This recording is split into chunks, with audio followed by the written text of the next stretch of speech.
Good morning, everybody. It's CJ Sanders. I'm with Shadeofthepineywoods podcast, and I am here today with my friend CrystalL. She is actually my first guest, and I think she has a wonderful story, and I've asked her to come on and share it with us. Before we get started, I just want everyone to know that this podcast does contain sensitive subjects.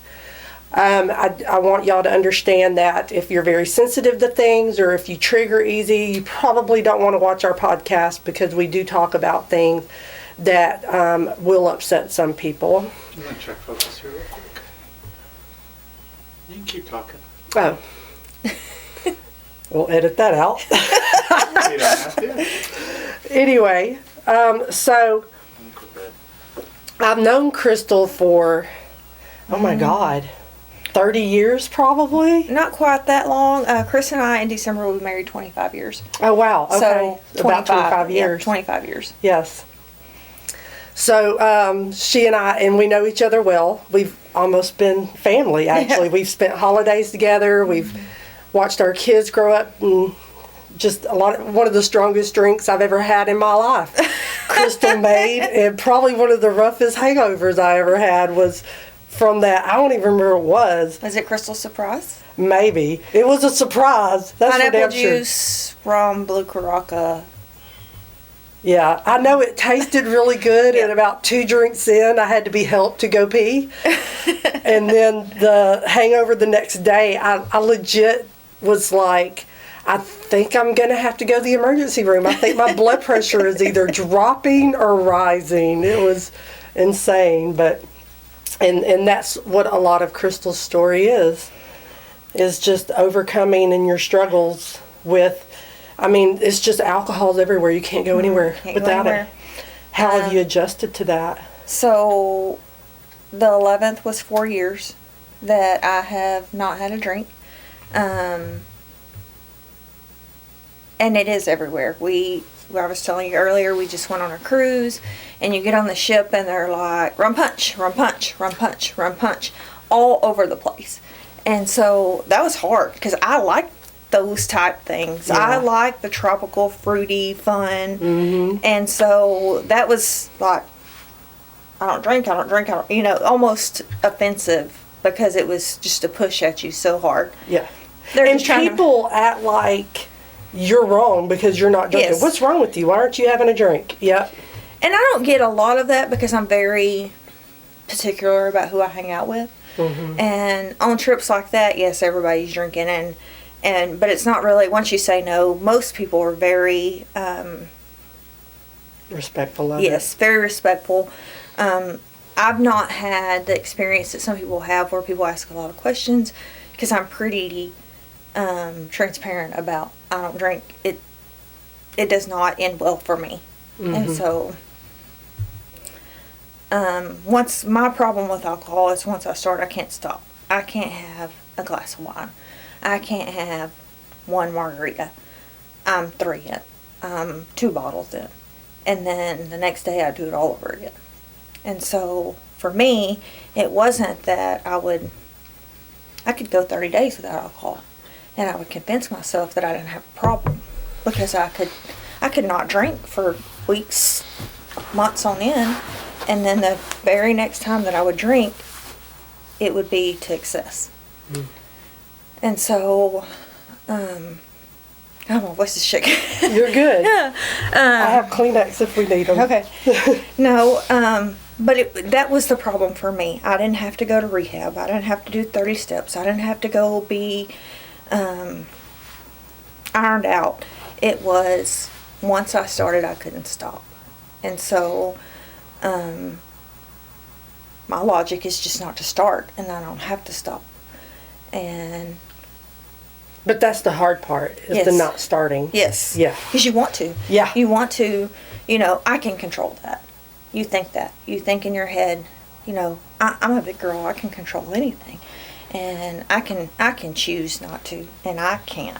It's the one thing that that whole, decision making, once I have one, I'm like, well, I want to keep that feeling going. Mm-hmm. And so until I go to sleep. So have you not like for us, when I was drinking, I realized I had a problem when I was like, it's been like a year and a half, and I can't remember the last time I didn't drink something every day. And so we had Run Club on Tuesday nights, and we'd have tacos and beer. And I still do the Run Club. And the first couple of months, it was really hard to go and do that and not have the drink. It's habit. Yes. It's very much a habit. So did you just stop going to places that made it tempting? Yes. We stayed at home a lot. So right at the time that I stopped drinking, we were going out to eat every Thursday. We called it Thirsty Thursday. I remember that. Thirsty Thursday. And we didn't go to that for a while because we were all drinking. Yes. We were having the house margaritas or whatever. Yes, and, beer or whatever, but, and I'm not a beer person, but... I only was doing it because it was cheap on Tuesdays. I'm not a beer drunk. I'd prefer, I'm like you, I like the fruity drinks. And then I like wine.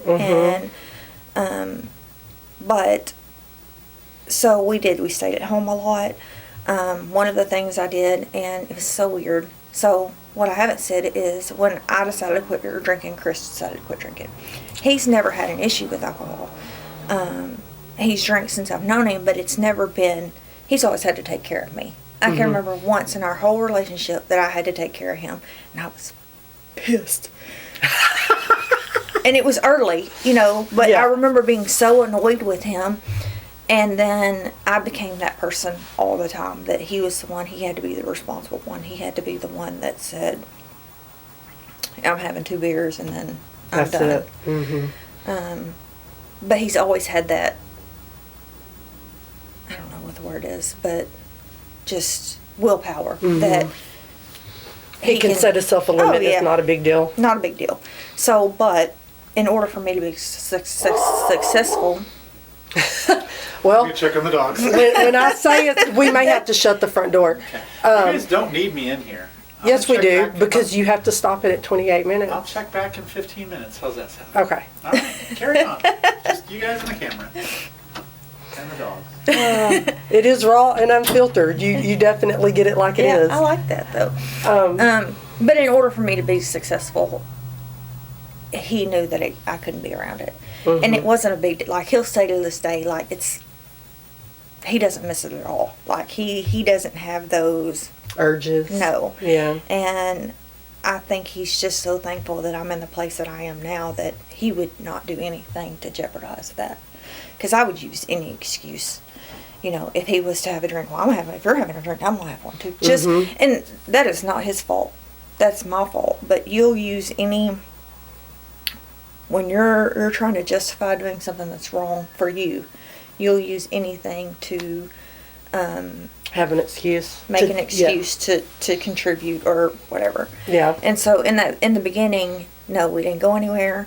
I will say that the funny thing is I had to keep a cup in my hand all the time, and it would have water or we do a lot of flavored packets, tea, whatever, but it was like a security blanket having that cup in my hand, because if I have my cup in my hand, I'm not going to grab something else. And we didn't go places that we drank a lot, like, places that are like our Thirsty Thursdays. But I was thinking this morning, like, there's not a restaurant locally that I haven't had a drink at. Like, yeah. And you start thinking about that, like, oh yeah, there, that's good, So. Well, I know I remember you made a post on Facebook, because I've watched her journey through Facebook, because I work so much and she works, and once your kids get grown, your habits change on how y'all hang out and so forth. But I keep up with her on Facebook like I keep up with everybody. And I remember you had cleaned out your cabinets and you had a whole countertop of wine glasses. A whole, and not just wine glasses. I had, so people give you as gifts. when you drink. And I do it. I still do it. Like, I know you don't drink, but like if you did and we had an event and I saw something that I thought you would love with a husky or something on it, a wine glass with a husky, I would think, oh, I would get that for Cindy. Yeah. And she would love it. Well, I have some because of that. Yes. Because people got me the wine tumblers and things. And that's part of the reason I had so many. And plus you see them and you're like, oh, yeah, that's a cute color. And so it becomes your thing. Like, so many people have the Stanleys and all the different cups, and Carly has a ton. And it was the same thing with wine glasses. I liked the little tumblers, but I had real wine glasses, and some I bought, some were gifts, but I have 2 now that I keep, and one has little shoes on it, and it's really cute, and I drink grape juice out of it. Because every now and then I do still want a glass of wine, and I still want that. I do that too. And I remember, it was early, it wasn't too early, but it was early, and so my favorite when I stopped drinking, and I liked sweet wines. Me too. I don't like it if it's real dry and bitter. If it's dry, I didn't like it. I call those grown-up wines. I didn't like grown-up wines. I wanted the kid wines with sugar and all the things. And all of my drinking was more sweet and that sort of thing, and not the, like I couldn't drink whiskey straight or the dry wines. And so my favorite was Stella Rose Black. And that was one of my favorites, too. And they make a non-alcohol version. And so I went and bought 2 bottles. And I remember Chris being so mad. He's like, is this what we're going to do now? And, at the time I could not understand why he was so mad about that. But he was worried that I was just going to, You were just dipping your toe in. Yes, it was. And it was nasty. It's not good. It's not good at all. And I ended up drinking both bottles eventually over time, but it was not like my favorite go-to was just going by and buying sparkling Welch's grape juice. And it's still in the bottle. Yeah. Kroger's has organic, because I've changed the way I'm eating and stuff and so forth. I also changed what I drink, which I drink mainly water or coffee, but Kroger's has an organic grape juice. It is just grapes. They don't add sugar. There's no preservatives and so forth. And it's sweet. Right. And I will pour it in a wine glass sometimes because I just feel the urge to drink something. And so I'm glad to know I'm not the only one. Cup that's just... Yes. And seeing the red in it. Yes, seeing the red and I mean, in the beginning I would drink tea out of a wine glass or just... It's so weird how your mind works and how you get into these habits that you don't even know are there, and then you start trying to break them, and you've just got to do whatever works. A lady that I know through Facebook, I don't really know her. I know her personally, but not well. Yeah. And she went through the whole 10 steps, and she's very much a big believer in that, and I am not against that whatsoever if that works for you, but that wasn't what worked for me. Like, I joined all the different groups and it was almost too overwhelming for me because not everybody's journey is the same. I agree. The reason I stopped drinking and the reason you stopped drinking were 2 different things. Both of us, we knew that alcohol was a problem for us, but for you it was your health, and for me it was my sanity, my family. Had I continued to drink, I know I wouldn't have the relationships with my husband and my kids I would have, but I don't know that I would still be married. I don't know that we could have saved it. Because I'm a Christian and I love Jesus, but one of my favorite scriptures talks about being sober-minded, and you can't make solid decisions if you're not sober. I agree. I tell Bill all the time, I feel like I'm boring now. The first year and a half of our relationship, I was drinking daily, and I was having a great time. Let's go do this. Let's go do that. This is fun. And you live here in town. Yeah, and so we got the brewer. We have a couple of breweries, Yes, and so every restaurant serves alcohol. He was making me gin and tonics here at the house, and I would sit at the bar while he cooked dinner and drink my gin and tonic. Like, that just was our thing. And it's weird because now I'm like, I don't understand why people can't be sober. Why are people doing everything? Are you so annoyed? I am. And to the point that I had a session with my therapist Thursday, and I told her, I don't understand. I'm not even at some of the places. Bill will come back and say, well, you know, so-and-so was high while they were at work. They were waiting on us or whatever. And I get aggravated. Yes. And then I asked the therapist, I'm like, why am I aggravated? It's none of my business. Doesn't have anything to do with me. It has nothing to do with me. I wasn't even there. I wouldn't have known had someone else not told me. Why am I aggravated by that? I went a year and a half not doing anything sober. Right. And I was not making the best choices. You know, and Tanya and I, we had a rocky point there. And one of the things she said to me was, you're going to wake up and your kids and your friends are not going to be around. And at first I was a little like aggravated that she said it. And then when I got sober, I told the therapist, I totally understand what she said to me now. I don't think she realized it was because I was drinking and having a good time and kind of flying by the seat of my pants. I didn't care. Because I think just she having a probably great time. blamed it on Bill. That you Maybe, yeah. I mean, I don't know that. I don't.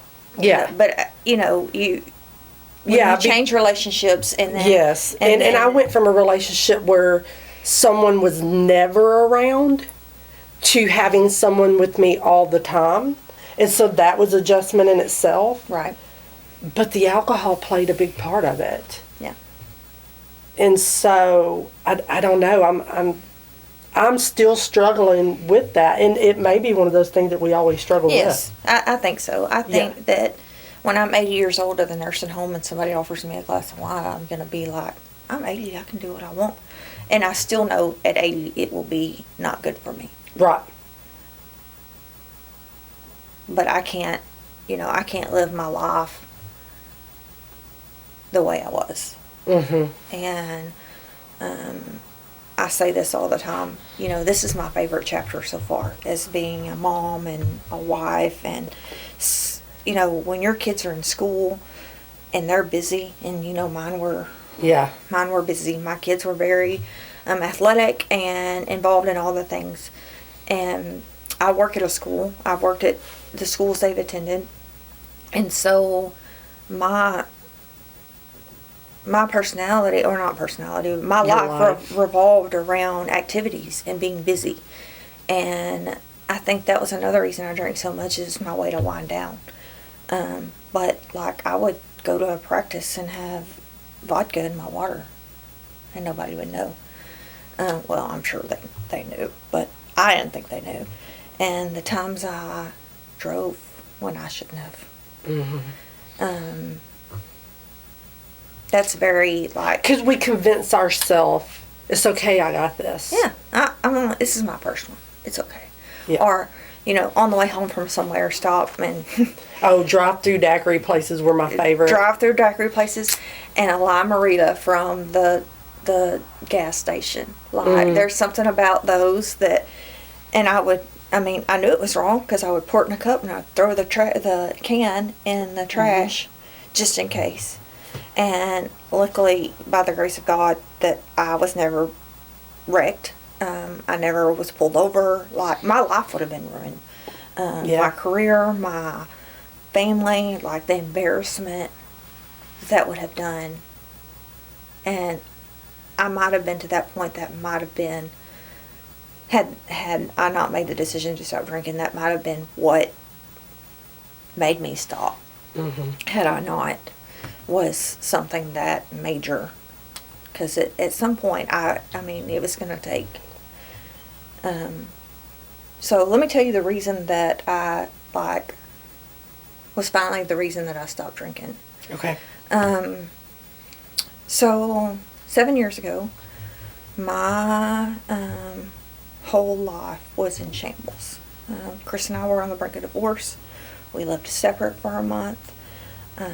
Everything in my world was broken. And during that time in our relationship, Chris really didn't have the same relationship with God and religion that I did. It was just kind of a, I don't know, it just wasn't what mine was. And, I was living in turmoil, and so my relationship wasn't what it was, but I still could pray, and I still had that, I don't know, that thing. That connection. Yes. Mm-hmm. And Chris didn't. And during that time, for the first time ever, he had to rely on God. And he was saved during that month that we weren't together. And we started rebuilding. And it was the hardest thing ever. When you lived with a mask on for so many years, and I did. I lived with everything's fine, everything's happy, yep, all's good, my life is perfect. It wasn't. Yep. But I wanted everybody to believe that. Even Chris. Like, I wanted everybody to think that we were good. Mm-hmm. And he even believed we were good. That's what the crazy thing is that I was so good. Well, part of you probably still believed it was good. Because yes, for myself, yes, when I've been in the position you were in, mm-hmm, nothing wrong with what I'm doing. Yeah, now, if it was somebody else, I'd have opinions. I was all up in it. But, but me, no, it's fine. It's fine. It's just how. Yeah, it's just how it is. It's fine. If I do it, it's okay. Yeah, yep, exactly. Yeah. And I had justifications for it. Yes, same. Yep. And so when we started trying to rebuild, I remember us we went to therapy. I went to therapy first by myself. And I hate to say this, but like, I even had my therapist fooled. Like, I said all the right things. Mm-hmm. I had all the right plans. Was I going to go through with those? I don't think so. I don't think I was capable. But I even had him, like, he was believing my Kool-Aid, or believing what I was putting out there. Mm-hmm. And so when Chris and I decided to try to work things out and work on our marriage, and all the secrets were out, and it was very raw. We were in counseling, and I remember yelling at him and saying, "You were supposed to know." And my therapist, he didn't get on to me, but he was like, "How was he supposed to know if you weren't telling him?" And, we often think the people that are closest to us should just know what we're feeling or what we're struggling with. They should be able to see it, because there are outside people that see things, and we think the people closest to us should see those same things. But it's different. It's different when you're in it, mm-hmm, than when you're... It's easier to see outside the box, yes, when you're not in it.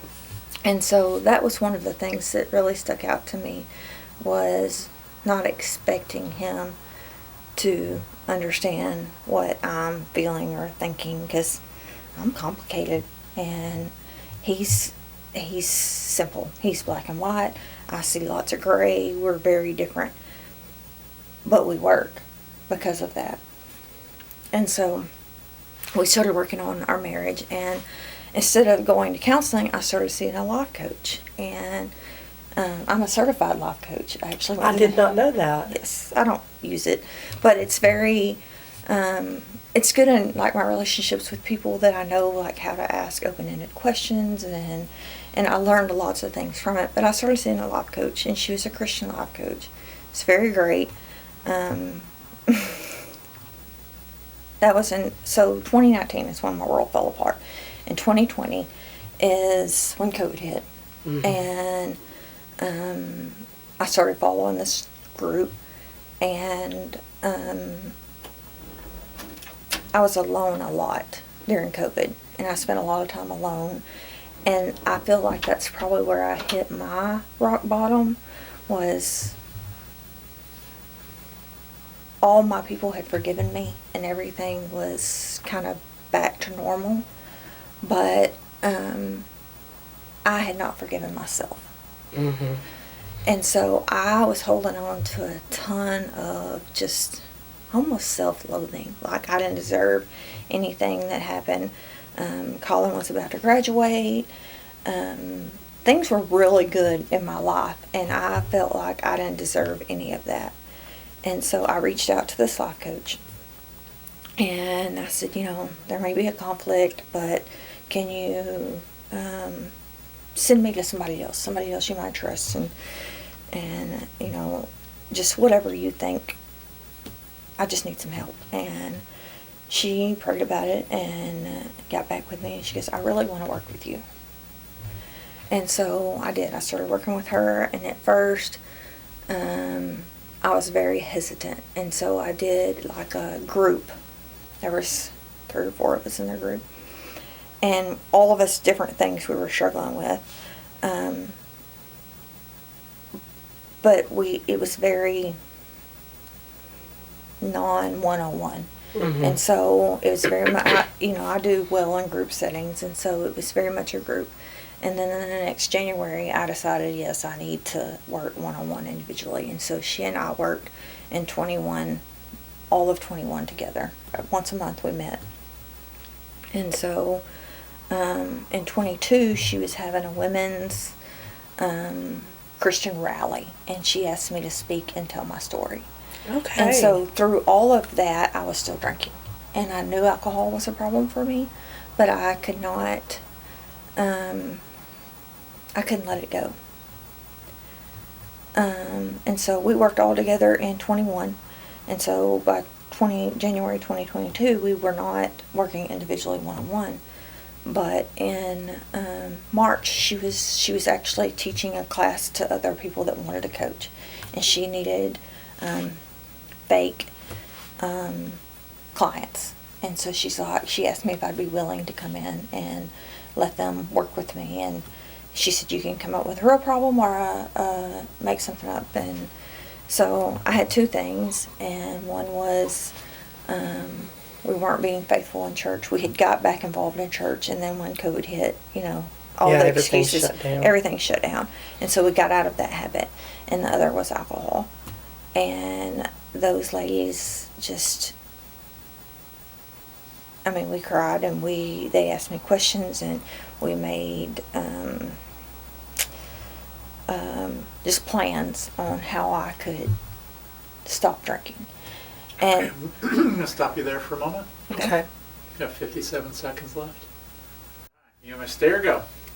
So it doesn't matter to me. Yeah. You're not bothering me. I'm going to be the same way. No, we're recording. Okay. I'm going to be the same whether he's here or not. So it doesn't bother Well, I'm me. going to go put the battery on the charger. And Okay. Just leave y'all to it. I'll check back in about half an hour. How's that sound? How about 20 minutes? Because it's only 28 minutes. It's 29. I'll check back in 20. Thank you. You're welcome. Okay. Carry on. The first one I ever filmed, we didn't know it stopped at 28 minutes, so the last 30 minutes didn't get recorded. Oh my gosh. Yeah, that's why I'm like, I want you back in here in 20 minutes. Anyway, all right. So, I went to this session where she was training these other ladies to be life coaches. And the thing for me is this was in March, and then in June I was supposed to speak at this rally. And my story is, God got me through all of this, and my faith is in Him, and He has been there for me through all these things. But I still had a crutch that wasn't God. It was alcohol. And the last thing I want to do as a Christian is be a hypocrite. Now, I know I'm a hypocrite, but for the most part, I try to be really transparent and very just who I am in my faith. I know I'm not perfect. I know that grace is the only thing that's got me through. So how am I going to stand in front of all of these people, hundreds, and talk about what God's doing in my life, and might leave there and go have a margarita? Yeah. Because I can't I wasn't fully putting my faith in him. And so that night, I didn't tell anybody. I just said, okay, I'm done. It was March 11th, and I was on spring break. So again, I'm by myself. And that weekend, Carly had a tournament in Houston. So we went to Houston, went to a restaurant. I didn't order anything to drink. And I had told Chris, but this wasn't the first time I said I was going to quit drinking. Right. So he's like, okay, we're doing this for a week. Yeah. Yeah. Or a month or whatever. Yeah. And so, because I had done these little stints of time to prove that I didn't have a problem.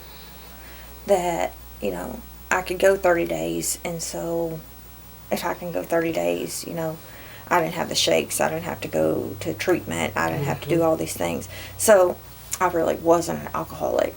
I just like to drink. And like I said earlier, you justify your actions in your head. Mm-hmm. And so he had been through this before. So that weekend we went to Houston and we went to my cousin's, and my cousin was about to fix me a drink, and Chris just like discreetly, like all of a sudden he's fixing me a drink, and then he brings me a glass of iced tea. And I'm like, okay, we're doing this. And because I would have drank, had he put a drink in front of me, I would have drank. You'd drink it, yeah. And it wouldn't have been your fault because somebody brought it to you. It'd be rude. It was rude. Yeah. Yep. And I know the excuses. Yes. And so, and that night we went to dinner and they drank, and that's when I like really realized, okay, I can't be around it. Like I can't. And so I told the people closest to me. After 30 days, I think everybody saw, I waited 30 days to post anything on Facebook. Mm-hmm.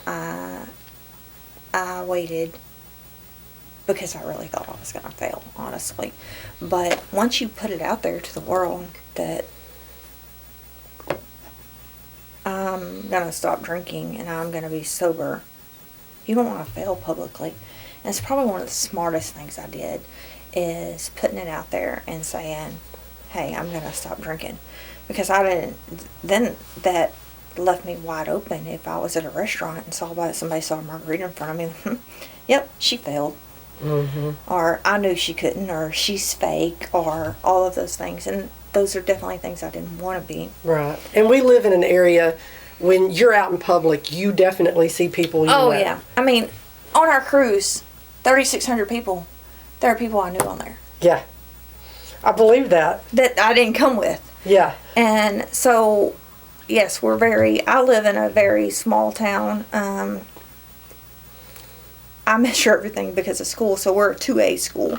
So our high school, and most of the high schools around us, except for the one in Nacogdoches, are 2A. So they have like approximately between 200 and 250 students in the high school. And so town-wise, like 1,200 people in the city limits of the little towns around here. Yeah. And so it's very small, and you run into people everywhere. And if you're going to fall off the wagon, somebody's going to know. Somebody's going to know. Mm-hmm. And so that was also good for me because I didn't want to be a public failure. I was okay with being a private failure, but I didn't want it to be public. I had already failed publicly once. And so when so I made it to the rally in June without drinking. And like that was the hard part. Did you tell them in the rally? Mm-hmm. I did. That's kind of how I ended. I told my story I told my life story. I mean, I started at birth. That's kind of what my podcast is doing with me, yeah. And so I went through our journey, and then I ended with how many days sober I was at that point. And I don't know, it was March, April, May, June. So it was I was getting close to 100 days. And like I said before, I was in all these groups, and like I had an app, and I had all these little tools I was using, and they just worked for me. And I had the group of ladies that were constantly checking on me, and it was funny, like there was one that she was in the medical field, so she was giving medical advice as far as things that I could take to help, and I was definitely against that. This was a willpower thing for me. Like, it definitely was, I needed to make this choice. I needed to do the hard work. I needed to do it not only for me, but for my family. And, like, my kids would come home sometimes and try to have a conversation with me, and I would be on the couch and I would, fumble my words. You're drunk again. And, like, I needed to be better for them. And I also didn't want them to fall into that same thing. Neither of my kids drink very much. Colin probably drank more on this cruise than he's ever drank in his entire life. But it still wasn't my level. Yeah. Even close. But, I had that fear of them falling into that addictive personality, because I have that very much. I mean, I didn't think that I did. I've never thought that I had the addictive personality, but one of my coworkers was saying that he was addicted to food, and I thought, wait a minute, I do have a little bit of addictive personality, because I am very addictive to food, and there for a while I was addicted to having a drink of something. Yes. For me now it's sugar. Like, I have a hard, I go through phases. I will be, when I'm on, I'm on. And when I'm off, I'm off. And so, and I think it was that way with alcohol too. I just didn't see it as clearly as I do now. But, like, when I'm really trying to do right and exercise and eat right, like, I have to be all in. Because the minute that Do you get bored quickly? Yes. And I find that with a lot of people. They get bored quickly. And if you stop seeing results. Yeah. Like, and you'll plateau in anything. Yes. Yeah. Yes. Yeah. But you'll start feeling better, and you'll, lose a pant size. And then I will, I don't know, have a milkshake. And, I'm off my diet. And then I'll crash for like 2 weeks and eat all the things I've wanted to eat and do all the things. And then I'll either continue that or I'll get back on it. But I'm very much go big or go home. And I was that way in drinking. I'm that way with food. I'm that way in really anything I do. I'm going to be all in until I'm not. And then when I'm not, it's like, shh. Yeah. And so,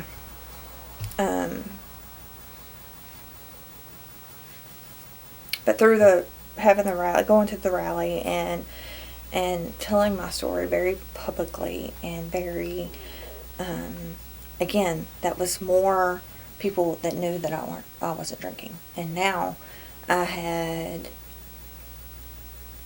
Well, you get at this level that you realize people are like, well, if she can do it, I can do it. Yes. Well, then if you fail, you have all these people on the back that are going to be like... And there were people that reached out to me, and I hadn't even really thought about that or remembered that.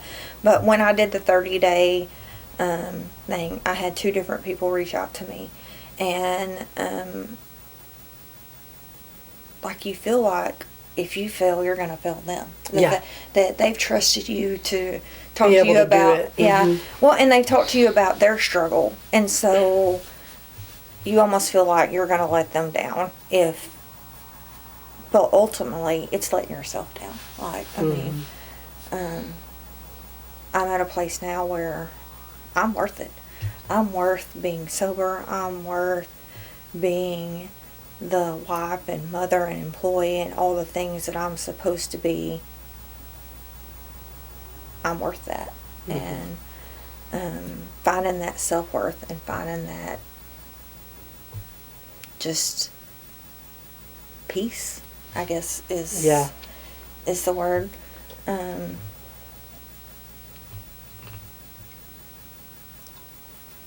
It's your happy place.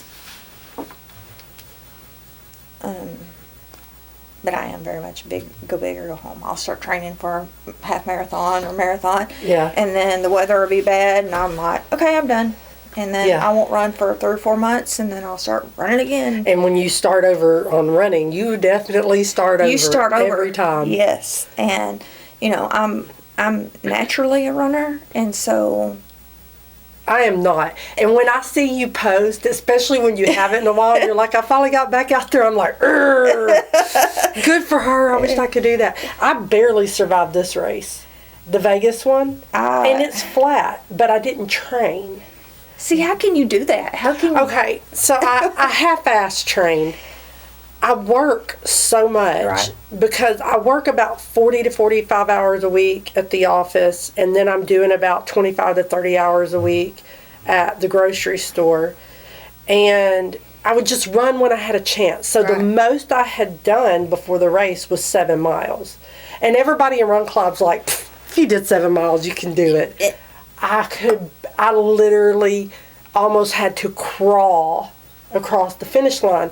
And then, and I've complained about this. I'm going to complain about it and complain about it. I don't know who said, I'll handle how you get from the finish line away from the finish line, but you should be fired. They shut all the elevators and escalators down. Why would they do that? Exactly. So you're at ground level and you have to go up? Yes. So the hotel, I could spit on the hotel. I got the hotel at the finish line for a reason. Right. And we had to go walk upstairs and through whoever did this was a genius. Through the, what do you call it? The casino. Uh-huh. And then back downstairs. And we had to go almost a half a mile to get across the street to head back toward the hotel. By the time we got to the hotel, I could barely walk because I had not trained. Well, so I've done 2 halves. I've never done a whole, but I've never done a whole. Yeah. And the first one that I did, I was definitely in shape. Like, I mean, same. I finished just in a little over 2 hours. Mm-hmm. And so I was definitely... I was under 3. You did better than I did. Yeah. But I remember my friend and I, we got back to her house, and she lived... It was the Neck. We did the Nacogdoches. Both the half marathons have been here in Nacogdoches. Yeah. And so she lived in Nac at a time, and so we went back to her house, and I remember us laying on the floor, both of us. And I just did not know if I was ever going to be able to get up and drive home. Like, my legs, your legs are just spent. Body is so done. And the second one, I did not train as well at all as I did for the first one. And the weather was much better for the second one, but I don't remember it being as... Like, it wasn't as big a deal as the first one. But because I had ran so hard and so... Mm-hmm. Like, I remember I can't imagine having to walk a half mile. Like, we barely made it to the car, both of us. And so, I can't imagine. Well, getting sober, do you find that you're a better runner now? Or do you find that you were a better runner when you were I think I was a better runner when I was drinking. But I feel like I was, too. I felt like that was a reward. Like, you would work out. That was it. And, like, you would wait to drink because you needed to run. You needed to get your miles in. But then once you were done with your workout for the day, then it's free game. And did you know that there is a running group? I did not know this until I saw it on Facebook and I started doing some research. There's a group of people who smoke and then run. That's a thing. Did you know that was a thing? No, I did not know that was a thing. How do they breathe? I don't know. It is a thing. And a lot of people are like, well, I do a gummy before I go. It's the best run I've ever had. And I'm just like, I could not imagine, like, being drunk. I've not gotten, high, so I don't know. Yeah. But I couldn't imagine getting drunk and then going and running. No, I would be sick. Yes. I saw more people throw up at the Vegas run well, I can imagine than I've ever seen in my life. In our group, in the little pink group, they were taking shots before they turned us loose on the run. And so I'm sure all of them felt real great. There's no way. I could not have. But sometimes I feel like I'm like you. It was a nice treat when I got done to go have a drink. And I just ran better than I do now. And we're older. Yeah, that's true. I mean, this whole, I don't know, over 40 is for the birds. Yeah. And And I feel like I do a lot of old lady things now. Like, I cannot wait for my day off at the grocery store, and Bill's like, what do you want to do? And I'm like, I just want to eat dinner and put my puzzle together. You saw that I had a puzzle table in the middle of the floor in the living room. That I look forward to that. right. That's fun to me. Or, Yes. or Josie and I will go spend the day at Antique Mall. Yes. I love that. That's, well, so, and before I quit drinking, we loved it, but now we even do it more. So, I've never was, like, we didn't grow up going to garage sales or flea markets. We were just too busy. But Chris did. And so, like, that was a thing for him that he really enjoyed. And he had to, like, bring me on board as far as all You of love that. it now, don't you? I do. And I love the things that remind me of my childhood. Yes. Um, I'm all about some retro stuff. yes. And, well, just things. So, my grandmother, she raised 7 kids. And, so, let me back up a little bit. When I was born, we lived with my grandmother and my grandparents, and in that house, so imagine this is stretching it, but a 3-bedroom, 1-bath house with my great-grandmother, my grandparents, so that's 3 people, my mom, one of my aunts, and 3 of my uncles, and me. All lived in one house. Because that's how they operated back then. Yes. There was none of this 4,000 square feet with 2 people. No, not at all. And they had a well. They had 2 wells. They had a well that ran the water into the house, so you had running water. And then she had a well that was the drinking well. And so, like, it was the old-timey, had the pulley. We had a bucket in the kitchen. That you ladled from? We had a ladle that we drank water from. I didn't know when I was a kid that was abnormal in the early 80s. Like, that was, I mean, it was like back in the sticks at my grandmother's house. Yeah. But I love that stuff. Like, if I see an old ladle or I see things she used in her garden, or she had these, and Mom said they were maybe like interior design or something bought from somebody's fundraiser or something, but they were this little, you've probably seen them, this little girl and little boy, and they're like under an umbrella. Yes. And that is interior design. I remember interior design. So she had those in her living room hanging on the wall, and I've found replicas of that, and I have them. I've never hung them. They're in Carly's bathroom under the sink in a bag. I know exactly where they are, and I have them if I ever want to hang them, but I had to buy them because they just reminded me of her. And so I get that. I have good memories of my grandmother, and so, like, I want to be the kind of grandma she was. And, you know, we have Georgia, and she's 4. Yes. And, like, that has completely changed me. That is where it is. I mean, raising the kids and having the kids is great, but the grandkids, so I was able to take the grandbabies to the beach for the first time. And I feel like it's going to be a yearly thing. Like, we're going to do that yearly now. But I don't know. It's just something about that. Henley kept wanting to go further and further out. Yeah. And so I did. I let her go out to about right here. I'm not a big swim in the ocean person. I'm more of a at the shin level. Yes. But I did go out with her. And in Galveston, when you're on the seawall side, the sun sets on the other side. But it leaves this purpley orange hue, you know? And so I was like, okay, I'll go out with you. And so we get out there, and I'm like, all right, Henley, I'm just going to show you what it is here at the beach that I love. And, you know, she's 10, so she's at the age that she's going to actually absorb this and probably remember it.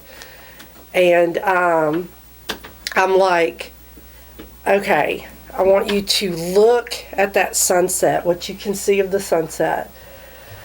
I want you to take a deep breath. And, you know, the ocean's doing us like this. And I said, I want you to shut your eyes and I want you to listen. And I said, do you hear the, because she goes, what am I listening for? And I'm like, do you hear the shoo, shoo? And she's like, yes. And I'm like, okay, I want you to just listen to that and take a deep breath in. And when you do open your eyes, I want you to look at that sunset. And so we did that for just a minute or so. And I said, that is why Grammy likes the beach. That. The sound, the smell, and those colors. Yep. And I feel like, you know, probably going to be on my deathbed and she's going to be like, I remember when Grammy.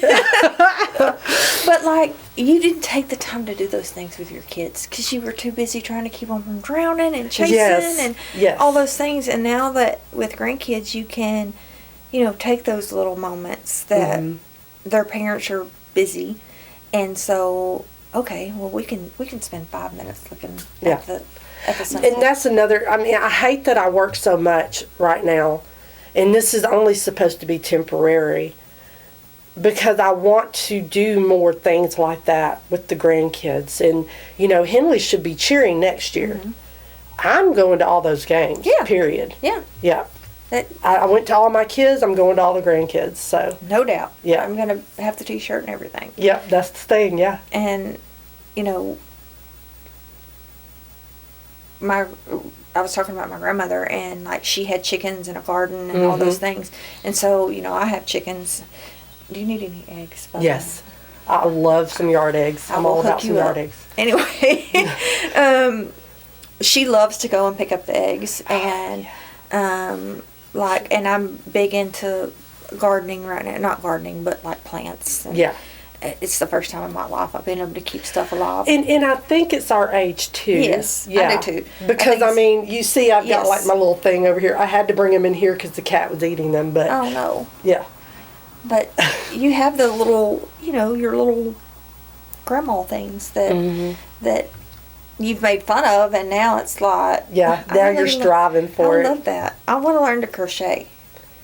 Oh, I could teach you. I know how to crochet. I don't know how to knit, but I know how to crochet. My mama taught me. I mean, I've done it, but I've not been successful. Like, I get bored. I'll start, and then...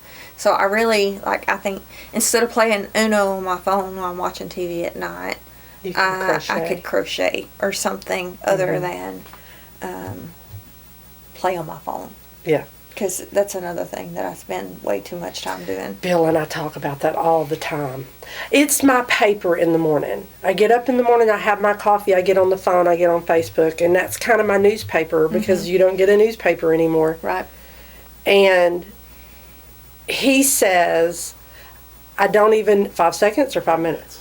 Huh? 5 minutes. Okay. He said, I don't even know why I pick it up. I pick it up because you have yours. And I told him, we were talking about this last night, and I said, sometimes I'll pick it up and then think to myself, why did I pick this up? Because it's always in our hand. Yes. And it's like, and I go down rabbit holes. Like, I will pick up my phone with intention, I'm going to look up this recipe. And... An hour later, on somebody's bio, and an hour later, I don't have my recipe, and I have wasted an hour of time doing nothing. So I did do something, and my goal was to keep doing it. But I did TikTok, Facebook, and Snapchat a limit of 3 hours per day. And that sounds like a lot. Like it's really not as much as we have our phones in our hands. And so I'll get my little notification that, and the apps will go dark on your phone. You can still open it and you can cancel your thing. And I've done that a lot during spring break. But during my normal work life, like I try to limit 3 hours per day. And it'll tell you can 15 more minutes, give yourself like a snooze. Or you can ignore it for the day. But that has helped me just to realize how much... That's something you might would use. How much you're actually using it, you know. It's like you're talking to the audience. Oh, yeah, that's true. Bill is behind the camera. I was pointing at him and not y'all. That's great. Yeah. But, we should probably pause there. Yeah, pause. Okay. But, yeah, so... Yeah, it's weird how everything's so different now than when we were growing up with technology and things like that. I don't know why you're leaving. I'm going to need you to stop it. I'll come back. But Slam. I don't know. I've enjoyed seeing you succeed in what I know is a very hard thing to do, especially in today's society. And being home, I'm sure, is helpful. And Chris being supportive, I know, has helped a lot with that. Yes. And I'm proud of you, like, for so many things, not Yeah. just the drinking, but, like, you've had a tough life, and you've overcome. And maybe I'm an inspiration for you, but you're an inspiration for me. And, you know, people don't talk about that. They don't talk about when they see their friends succeeding. Mm-hmm. We talk about when they fail. We Oh, talk yeah. about when they screw up. But, you know, when people do the little wins, the small wins, people don't celebrate that. Yeah, I don't think we praise enough. No, we don't. We as a society, we can though. Yeah. And that's something that, you know, I try to do is I see somebody doing something small and I thank them, or I'll say, good job, you know. Mm-hmm. And I'm around kids a lot, but I'm around adults way more in my actual position than I am kids. And just little things. You see somebody pick up a piece of trash, hey, thanks for doing that. Mm-hmm. And that means more to people than the little things. It doesn't have to be as big as quitting drinking. Yeah. It can be as small as, you know, picking up trash on the sidewalk. Mm-hmm. But And I try to be really good about when I pass somebody and like I like their hair or their outfit or whatever. I always try to compliment that. And yeah, you're right. Like there's a guy that works with me at the grocery store. He does not have a car. He still shows up for work every day. I know people that use that as an excuse to not work. And he shows up every day. We have a handful of people that don't have cars, but they come to work every day. That's a big feat for a lot of people. yes, and it's easy to get frustrated at the people that they make every excuse not to come to work. Mm-hmm. And they're letting somebody down by not doing that. Mm-hmm. Yeah. I don't know. Well, I know that you're going to be able to accomplish this. You've got a great support system. I do. You've made your mind up. Yeah. Yeah. I'm not. I can't go back. Mm-hmm. Well, I think you've gone to the Yes. point now that you're on the downhill Yes, side of definitely. it. Yeah. It's still hard.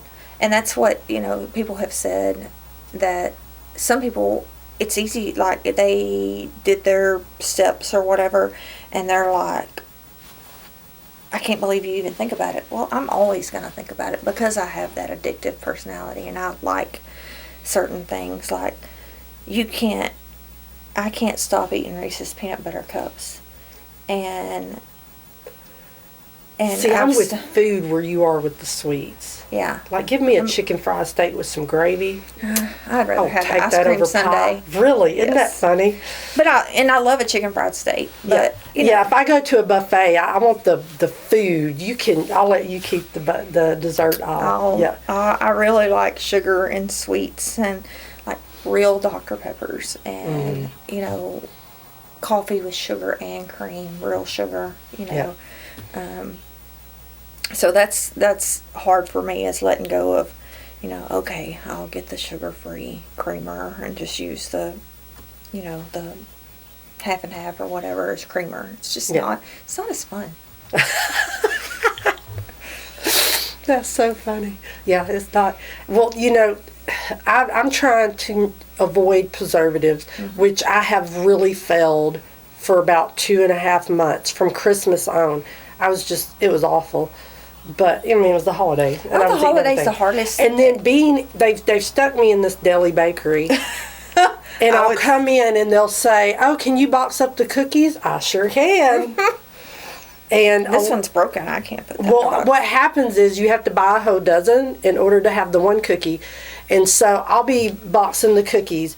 And y'all, oatmeal raisin, I think they put crack in it. I love oatmeal raisin. The cinnamon in there is just delicious. Anyway, so I'll stick the label on it. I'm like, these are mine, and I'll set them to the side, and then I'll eat 2, 4, something like that. And then I'm literally going around to the employees. Y'all want a cookie? Y'all want a cookie? Y'all want a cookie? And then I pay for them.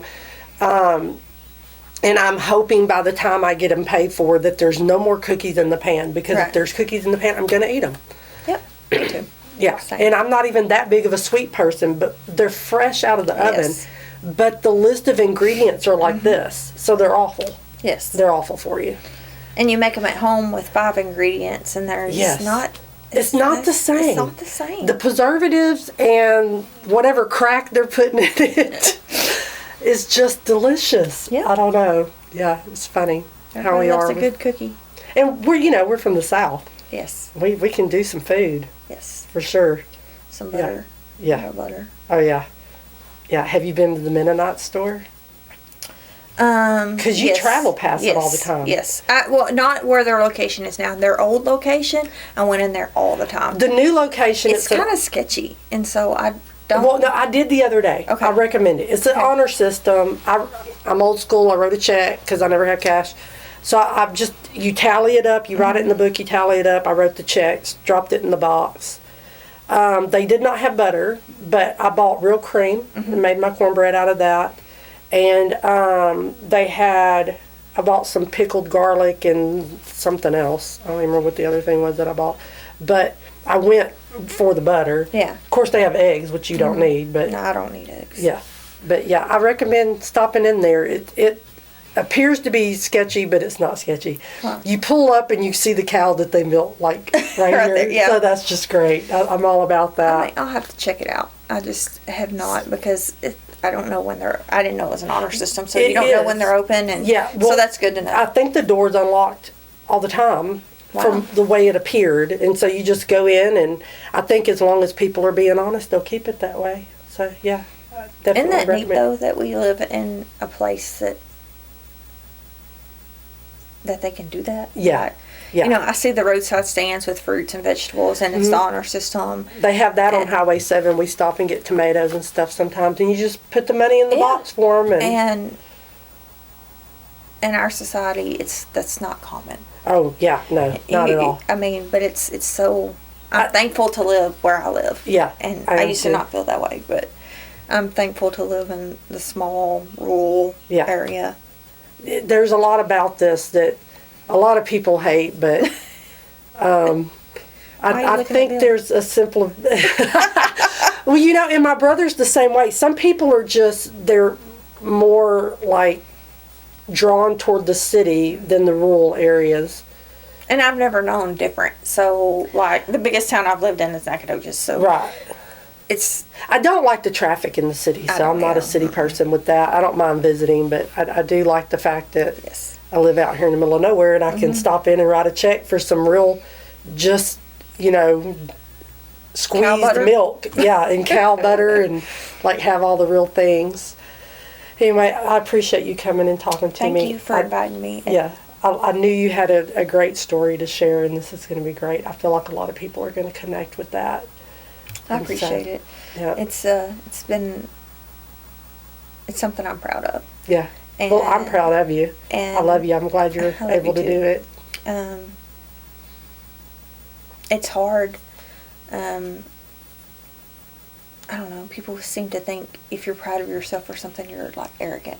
No, I don't think that's the case. And here. I don't think so either. Yeah. But it's hard to openly admit you're proud of yourself or something. And I am proud that I was able to stop before it killed me, before it killed somebody, I would not have the life I have now had I not stopped drinking. Mhm. And I'm so grateful for that. Yep. Well, everybody, this is Shade of the Piney Woods. I'm your host, CJ Sander. This is my guest, Crystal. And you guys be sure to subscribe and follow us on social media. We'll, of course, be posting about every 2 weeks. I try to drop one for you guys.